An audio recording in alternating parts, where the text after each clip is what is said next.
We're going to be speaking teachers, right? Appreciating teachers. You're going to be like, Ben, not this subject again. But it's an interesting one because I think we do appreciate teachers in a big way, but how we manifest that appreciation at times is not available. We don't see it practically. And what can we do on the African continent to make sure that we actually absorb the stress that teachers take and we support them in some way as society? Today we're going to be speaking about exploring how emotional wellness, collaborative care models, and space for reflection are also important for teachers. We'll be speaking to Fadia Williams, an education consultant and coach, on that one. And in our second hour, this is pretty new for me, and I think I'm going to learn on this one. We're going to be speaking about attachment styles. Many of us don't really know how we connect with others, or actually what's our mode of connection. How do we like to connect with others? Is it toxic, and is it healthy?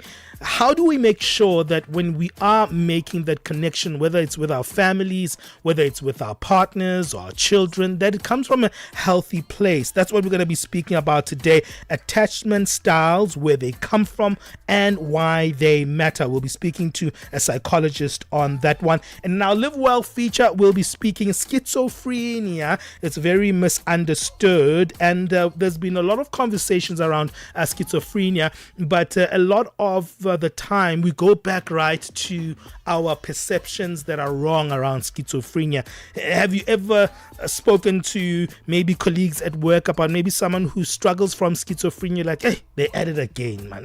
This person must just let this person go, right? That's how our response is, because we usually understand it from that perspective of defense and misunderstanding. So Dr. Lerato will be helping us on this one. That's Dr. Lerato Dikobe Kalane, who's a psychiatrist and a special interest in bipolar disorder specialist, also specializing in ADHD, depression, cultural issues, and sexology. Hey, we've got so many conversations that are coming up on the show, and we're looking forward to have you come in and have the conversations with us. Remember, we are on X at Channel Africa 1, as well as our other social media platforms. Let me mention the live stream as we start the show. We are live in studio. You can join us in camera, and you can also give us your commentary as the show goes on if you're enjoying the conversations. Remember, at Channel Africa 1 is the page on our YouTube page, and you can come in and have a chat with me, or you can have a chat with the rest of the continent, or simultaneously you can also find that live stream on our Facebook page, simply titled Channel Africa. Hey, let's get going. It is a beautiful Wednesday. What do we call it again? Hump Day. So let's get going. Nkhanza zokhudza amuna ndi azimayi kapena kuti gender based violence GBV zikuononga mioyo komanso kuphwasula mizi. Zikuchitika m'manyumba, m'masukulu, malo ogwirira ntchito, ndipo kwambiri mwakachetechete, koma sizikuyenera kupitirira. Mukazimva yankhulani. Ngati mwakhuzidwa, funani chithandizo, chifukwa kusachita chilichonse sikuthandiza. Mverani kuma wireless onse 14 a SABC kuchokera lachitatu pa 23 mwezi uno wa Julai kuti mumve zokambirana, malangizo, masewero, zionetsero za maphunziro ndi mafunso okhuza nkhanza za amuna ndi azimayi ndi akatswiri, anthu opulumuka ku nkhanzazi, okhazikitsa lamulo, komanso dziko lonse lokhuzidwa ndi nkhanzazi. Zonsezi pa wireless yomwe mumayikonda ya SABC. Imbirani pa nambala 0800 428 428 kuti munene za nkhanzazi kapena kupeza chithandizo. Nkhanza zokhuza amuna ndi azimayi zimatha ndi inu. Uthenga ukufikani kuchokera ku SABC. Balisa and Benjamin fuel your day with fresh African perspective on Channel Africa. All right, let's start with, as parents, we usually try to find ways to actually appreciate teachers, right? And sometimes you just send a chocolate bar and say, give it to your favorite teacher, and you tell your kids to actually do that. Or maybe it's those interactive conversations and relationships that are established between mother and child, or father and teacher and child. Sometimes those relationships are very interesting and dynamic, right? But is that enough for our teachers in our communities? How do we appreciate them a little bit more? Across the continent, teachers are showing up every day, lesson plans in hand, classes are prepped, but many are running on empty. It's not just about how long the hours are or how late they mark, but it's a deeper fatigue that comes from working systems that often prioritize performance over purpose. And when you think about teaching, isn't it all about the purpose and, that connection that the teachers have with the children, and also just the translation of transferring the skill? But these are also people.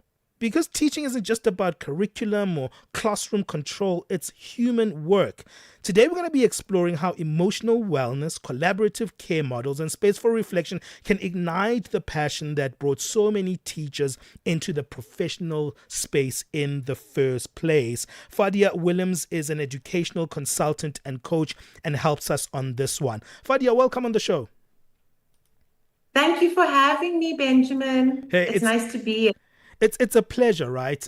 And I think this is a very much of a conundrum for many parents when they see that, the skills that are translated to their children from their teachers is something that, is hard to give back. It's hard to actually say, I appreciate you. And also when you do say, I appreciate you, you can only do it so many ways. You can't just always be handing a chocolate to a teacher or sending flowers, as beautiful as that is.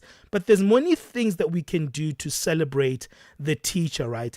I love the fact that, as we're speaking about this, we're looking at teaching as human work, not just as a career.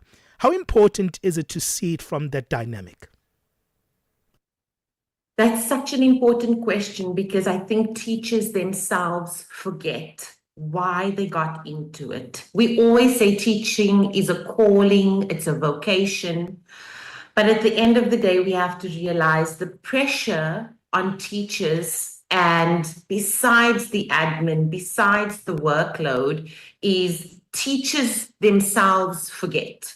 So you've got Teachers' Day, but how are you managing your own emotions, your own regulation? And like you said, how am I transferring a skill? I say, how are we transmitting? It's a transmission. If we don't have that inside of ourselves, it's not only what we're teaching, but it comes through how we behave, how we respond, how we react.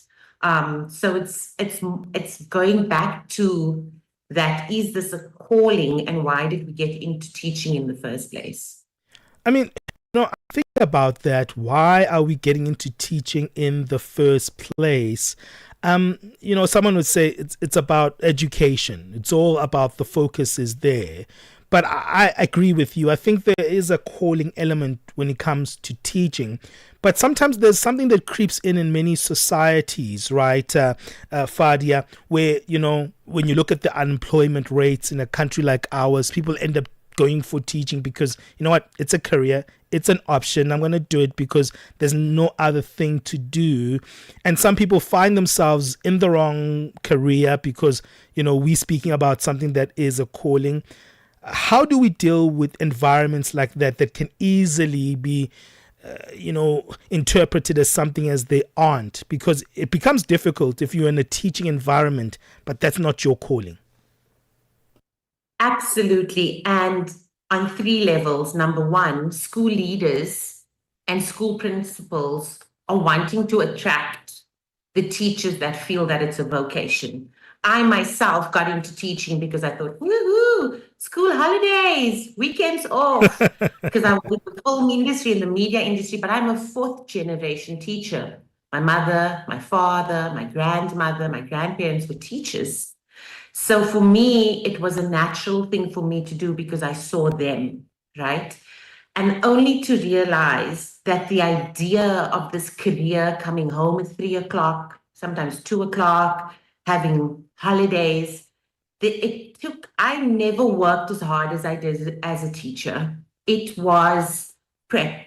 It was parent-teacher meetings. It was sports on the weekend. It was prepping. So it's attractive to look at. Oh, I'd love to be a teacher, but it is such a burden, and it's really hard because, like nurses, you can't be retained in this environment and in the system if you don't know how to take care of yourself, and we're not taking care of our teachers. Yeah, I mean, you highlighted like that because we always think about the benefits, like you just spoke of, Fadia. Hey, man, you guys always have like 3 holidays in a year, so it must be nice being a teacher. But that's misunderstanding kind of the work that is done within the term periods, right?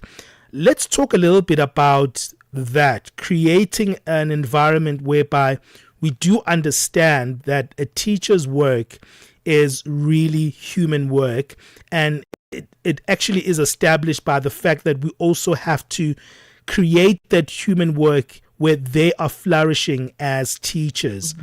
That's difficult, right? In a country or a continent where we have infrastructure challenges, where we think about the resources that are going to schools. Let's not forget the pay at times that teachers get. It's not a lot, right? So in those challenges, how do we create a flourishing environment for them? So when I started this work, and I started working with especially middle management, SMTs, leadership in schools, we sat down and we said, what does a good day look like and feel like?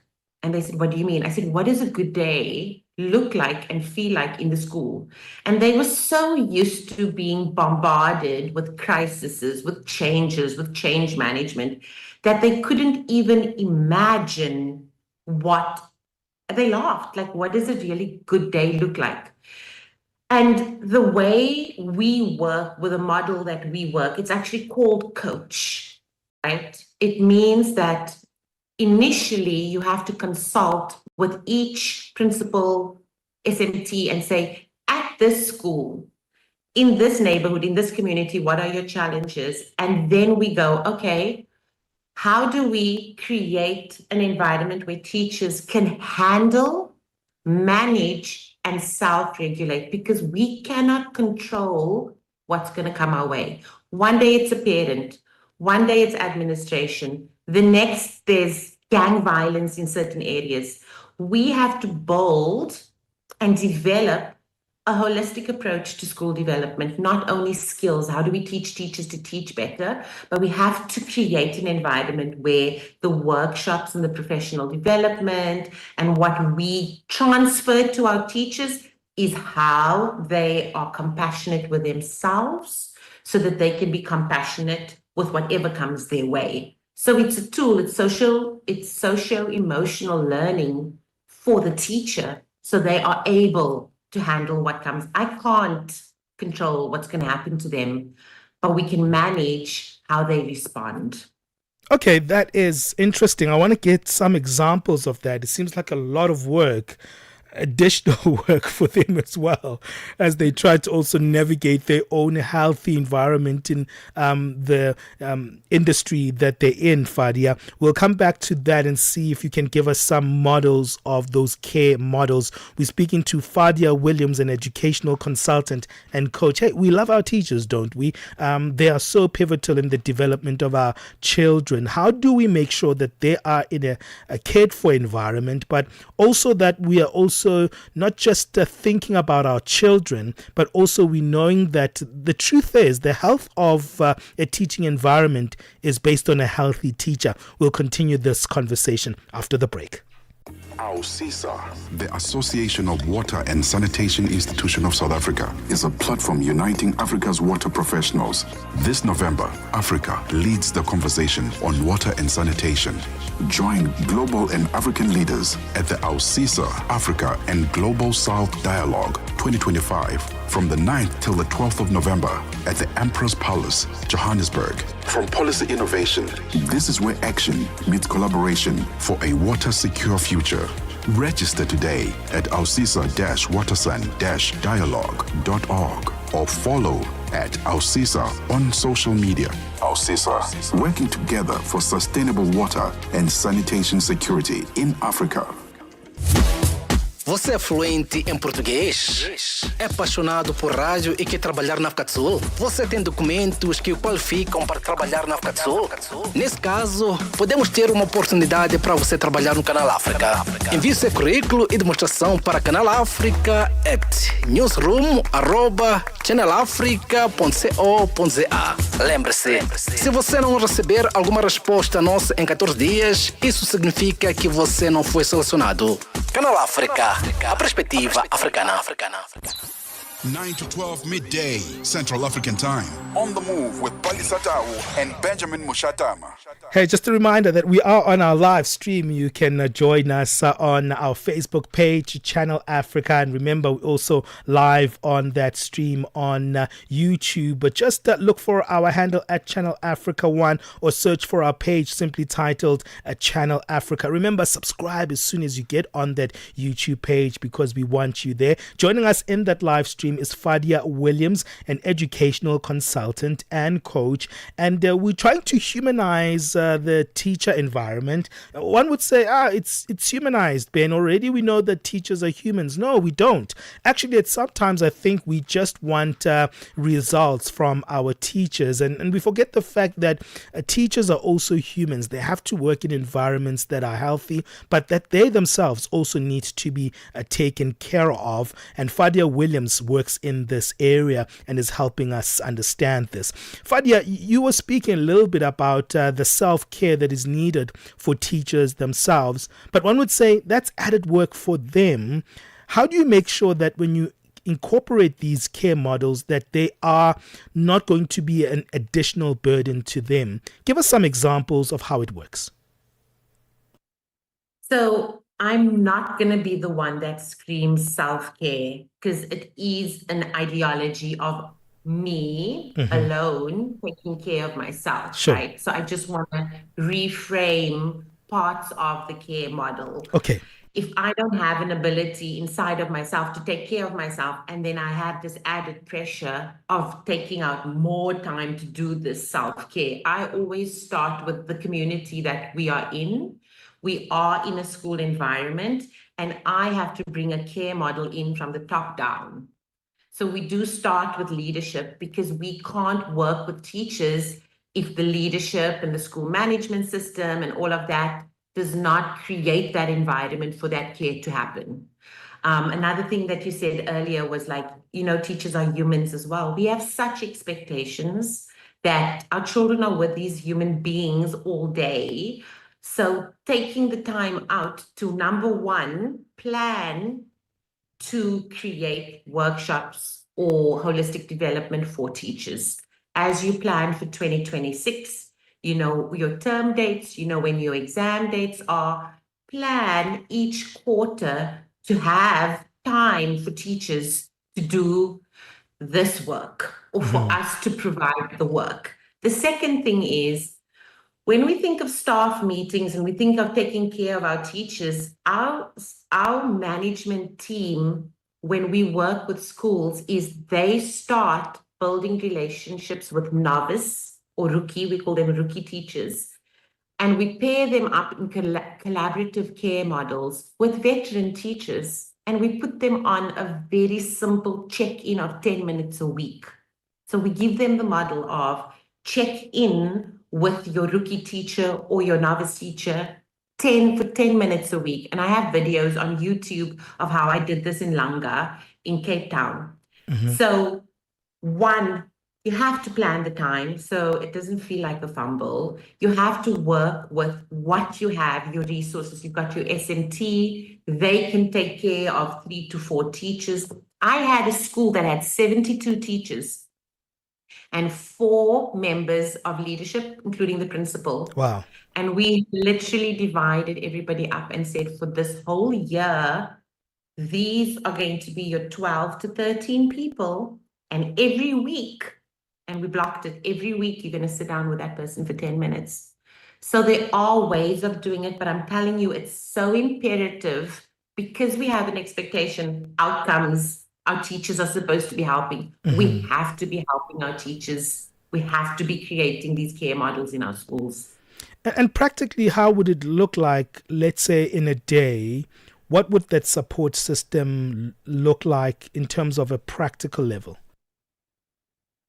So in the beginning, I was like, let's just get a Wendy house and a call. And then every time you feel bad, get into the Wendy house, phone somebody and say, one of my parents just threw a brick through. I'm exaggerating.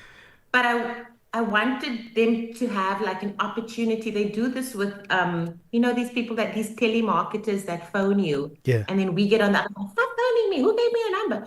And I was like, imagine we had a telemarketing counseling for teachers where they could go to. So to recreate that model, when you plan your time for the year, you say, for 10 minutes, you're going to go into a teacher's classroom as you're walking past one of your teachers. You're going to pop in there for 2 minutes.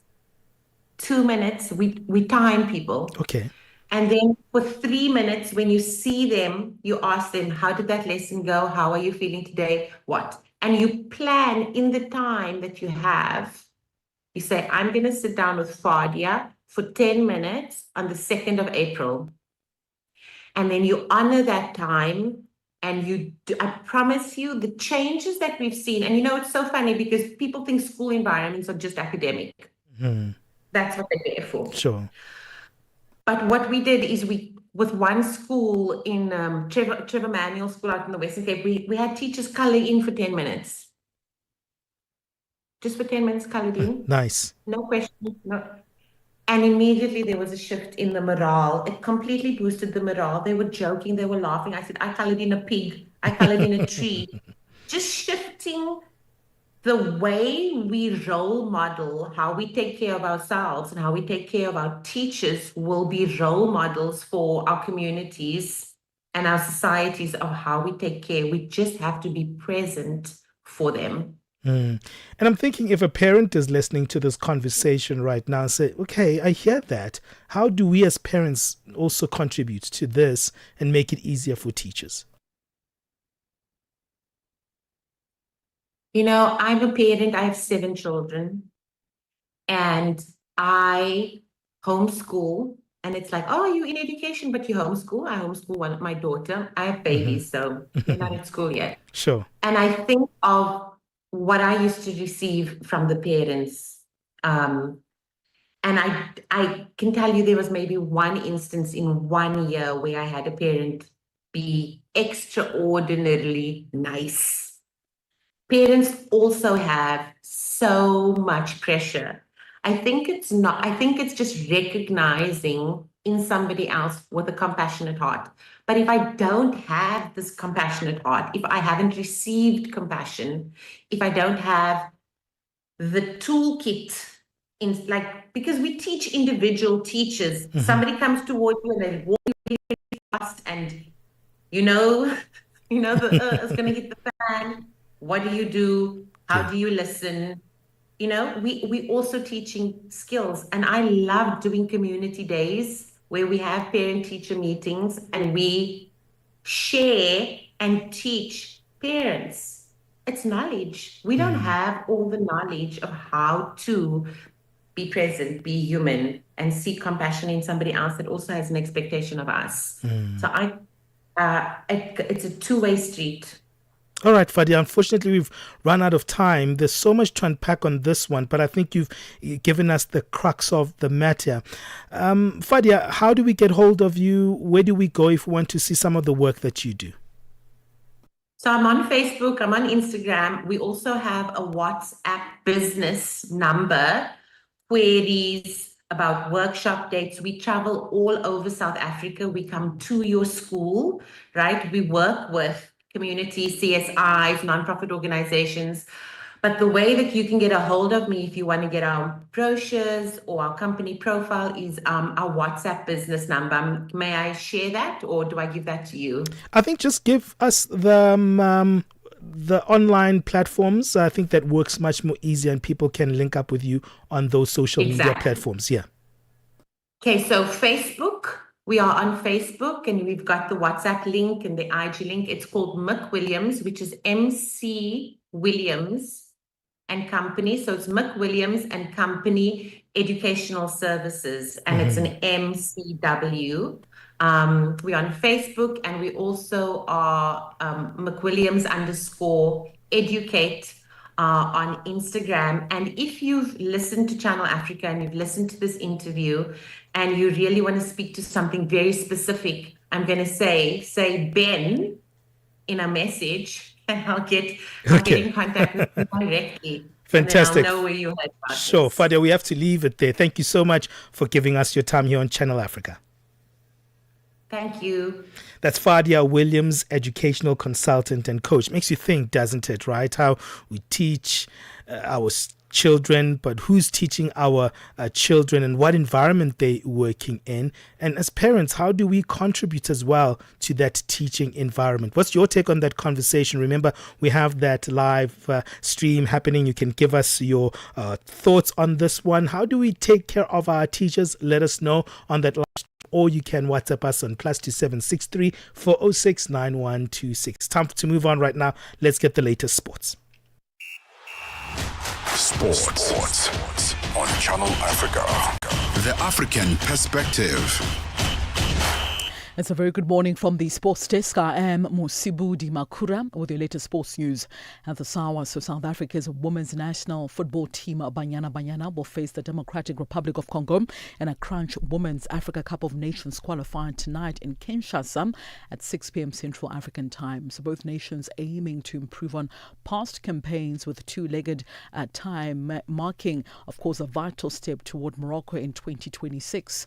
South Africa's preparations received a boost with the arrival of Linda Motlano, adding flair as well as experience to the squad that trained with intent since the weekend. The DR Congo hold home ground advantage for this first leg, but Banyana are determined to seize momentum ahead of the return fixtures to be played in Johannesburg next week, Tuesday. Well, further afield now, there were 43 goals scored, 5 red cards handed out and 6 penalties awarded, of which 5 were converted. It was a relentless evening of Champions League football on Tuesday. So just last season's winners Paris Saint-Germain of France hit 7 past Leverkusen of Germany, with both teams having a player sent off, and the German side's Alejandro Gremildo missing out on the penalty spot. Meanwhile, PSV and Hoven fought back from a goal down before running right in a 6-2 win against Italian champions Napoli. At the same time, the likes of Arsenal, Newcastle as well as Manchester City all claimed convincing victories, with City's Erling Haaland scoring for a 12th consecutive game.